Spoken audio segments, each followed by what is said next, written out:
Friends எல்லாம் எப்படி இருக்கீங்க? நல்லா இருக்கீங்களா?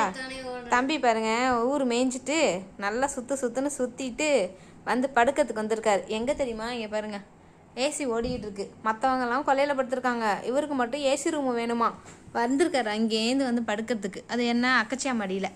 இங்கே வா சொன்னோன்னே கோவம் வந்துருச்சு. என்னை பற்றி இப்படியா சொல்கிறீங்க அப்படின்னு. இவ்வளோ நேரம் பப்பரக்கான படுத்து கிடந்தவன் பாருங்கள் வீடியோ எடுக்கவும் பேசவும் டங்குன்னு ஏறி குதிச்சு நீனாவது உங்கள் ஏசி ஆகுது, நான் போயிட்டு வரேன்.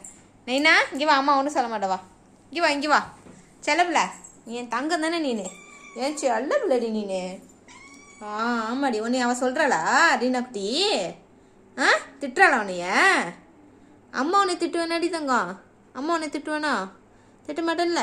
சரி நீ கோச்சிக்காத, நீ ரோசப்படாத, கோச்சிட்டு போவேணா. வா சரி வா கோவம் வந்துச்சுப்பா பிள்ளைக்கு. சரி நீ படுத்துக்க உன்னை யார் எதுவும் சொல்ல மாட்டாங்க. நீ படு